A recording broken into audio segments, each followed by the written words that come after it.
اللہم صلی علی سیدنا و مولانا محمد النبی الامی و علیہ وصحبہ وسلم صلاۃً و سلاماً۔ میں سید نعیم الدین اور یہ میرا چینل ہے اللہم صلی علی سیدنا مولانا محمد النبی الامی و علیہ وصحبہ وسلم محمد۔ اس میں قصص الانبیاء بہت ساری باتیں ڈالا ہے میں نے۔ ابھی بڑا اچھا لگا یہ حج سے جڑا ہوا یہ بات۔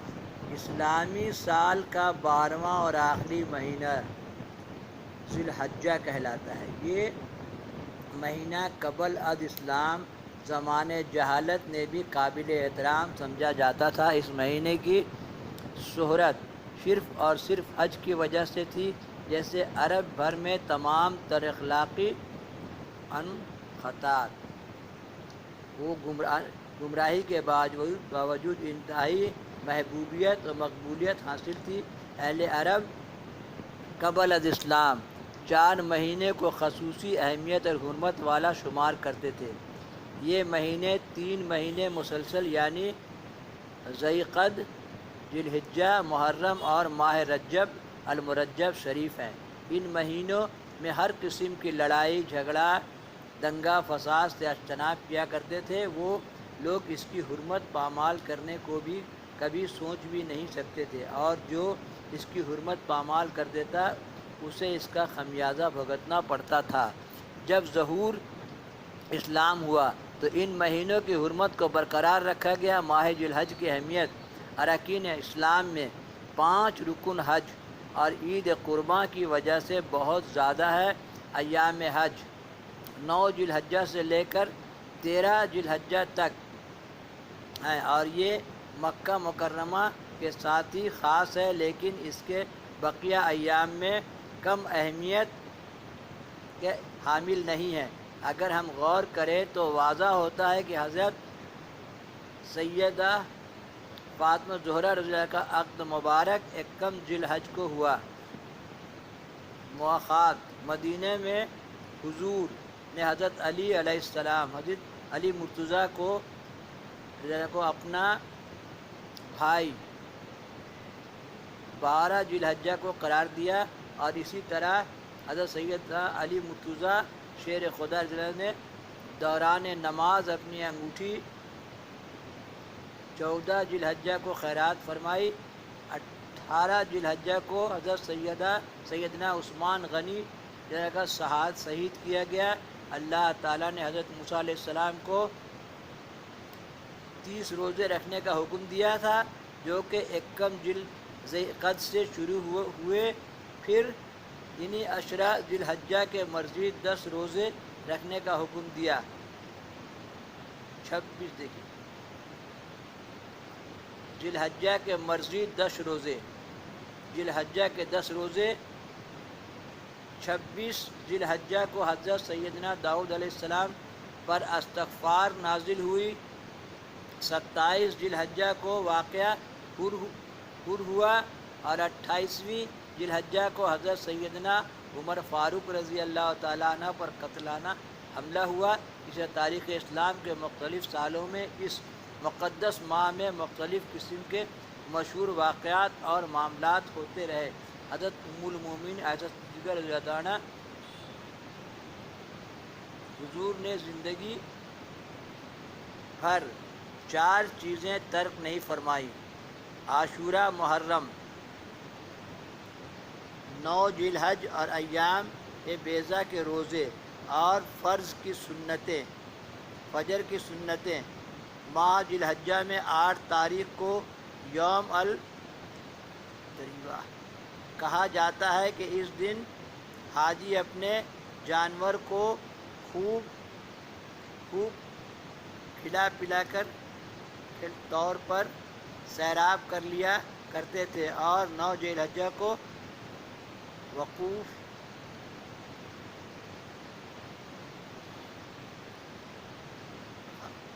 عرجہ میں رکھا گیا۔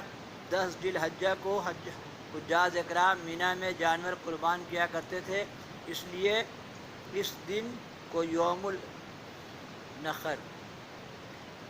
النحر کہا کرتے تھے۔ اسی طرح 13 ذی الحجہ تک بقیہ ایام کو ایام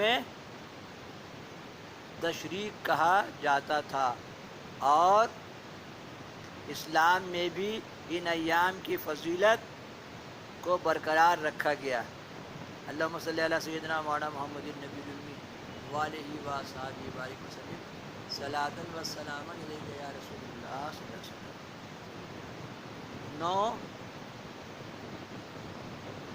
9 ذی الحجہ سے لے کر 13 ذی الحجہ کی عصر تک ہوتے ہیں۔ پہلی 10 راتوں میں اللہ تعالیٰ نے مسلمانوں کے لیے عظمت و فضیلت و خزانہ عطا کیا ہے۔ راتوں میں جاگ کے بھی عبادت کرنا چاہیے۔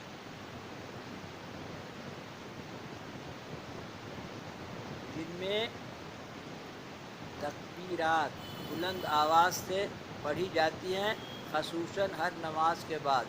عشرہ ذی الحجہ کے فضائل میں حضرت سیدنا قتادہ اکرمہ اور مشروق رضی اللہ تعالیٰ عنہ روایت کرتے ہیں کہ سورۃ الفجر میں 10 راتوں سے مراد عشرہ ذی الحجہ ہی مراد کیے جاتے ہیں۔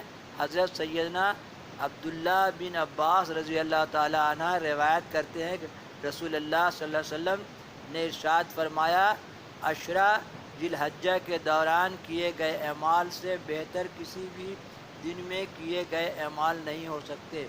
صحابہ کرام نے عرض کی، اللہ تعالیٰ کی راہ میں جہاد بھی نہیں؟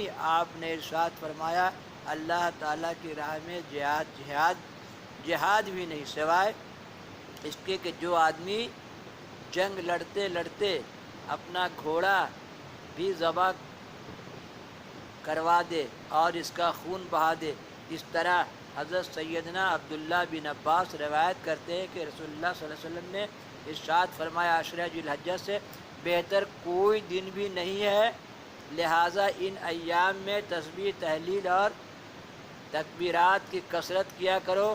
حضرت سیدنا عبداللہ بن عمر روایت کرتے ہیں کہ رسول اللہ صلی اللہ علیہ وسلم اور آپ کے قبل انبیاء کرام علیہم السلام شب عرفہ میں یہ کثرت سے پڑھا کرتے تھے، لا الہ الا اللہ،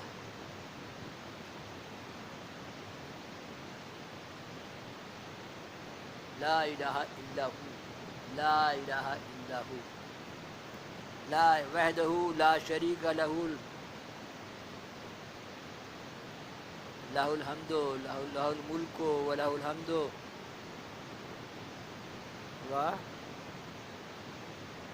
علی کل شیء وہو علی کل شیء قدیر، وہو علی کل شیء قدیر، وحدہ لا شریک لہ، الحمد لہ الملک وہو کل شیء قدیر۔ قرآن و سنت کے غور کرنے سے معلوم ہوتا ہے کہ مسلمانوں کے لیے اس مہینے میں 10 خصوصی احکام ہیں۔ نمبر 1، حج بیت اللہ۔ حج اسلام کے محکم اور قطعی فرائض میں سے ایک فریضہ ہے۔ اسلام کی 5 بنیادوں میں سے ایک بنیاد فرمان رب العالمین ہے کہ لوگوں پر اللہ تعالیٰ کا حق یعنی فرض ہے کہ جو اس گھر تک جانے کی استطاعت رکھے وہ اس کا حج کرے، اور جو اس حکم کی تعمیل نہ کرے گا تو اللہ تعالیٰ بھی اہل عالم سے بے نیاز ہے۔ سورہ آل عمران آیت نمبر 97۔ فرمان رحمت العالمین ہے کہ جس کے پاس سفر کا سامان ہو اور اس کو سواری میسر ہو جو بیت اللہ تک اس کو پہنچا سکے اور پھر وہ حج نہ کرے تو کوئی فرق نہیں کہ مرے یا عیسائی مرے یا کہ وہ یہودی ہو کر مرے۔ اسی لیے ایک مرتبہ ضرور حج کرنا ہے، ایک مرتبہ حج کرنا فرض ہے۔ اللہم صلی علی سیدنا مولانا محمد النبی الامی وعلیہ وصحبہ بارک وسلم۔ قربانی اسلام کا ایک عظیم عاشقانہ، ولہانہ اور بے حد فضیلت والا حکم ہے۔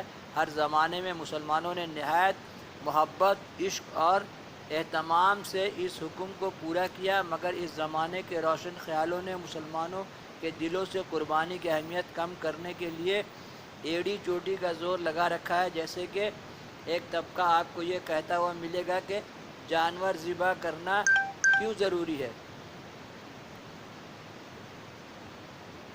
یہ پیسہ کسی غریب کو دے دیے جائیں یا کسی کا علاج کروا دیا جائے وغیرہ وغیرہ۔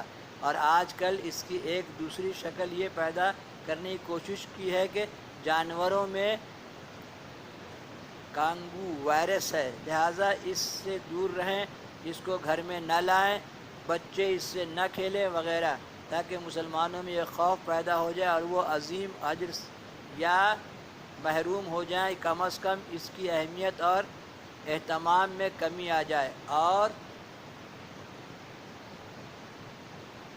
بددلی سے یہ عمل کیا جائے۔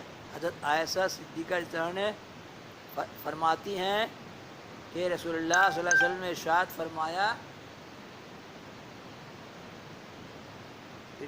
فرمایا یوم النحر یعنی عید الاضحیٰ کے دن اولاد آدم کا کوئی عمل اللہ کے کو قربانی سے زیادہ محبوب نہیں ہے، اور قربانی والا جانور قیامت کے دن اپنے سینگوں، بالوں اور کھروں کے ساتھ آئے گا، اور قربانی کا خون زمین پر گرنے سے پہلے اللہ تعالیٰ کی رضا اور مقبولیت کے مقام پر پہنچ جاتا ہے۔ پس اے اللہ کے بندوں، پوری خوش دلی کے ساتھ قربانی کیا کرو۔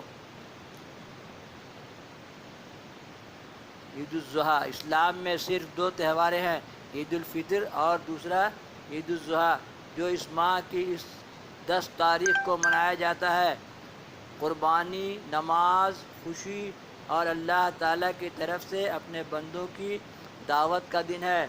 نمبر 4، تکبیرات تشریق، 9 ذی الحجہ کی فجر کی نماز سے لے کر 13 ذی الحجہ کی عصر کی نماز تک ہر فرد نماز کا سلام پھیرتے ہی ایک مرتبہ بلند آواز سے تکبیر پڑھی، اللہ اکبر، اللہ لا الہ الا اللہ وللہ الحمد، اللہ اکبر، لا الہ الا اللہ وللہ الحمد کہنا واجب ہے۔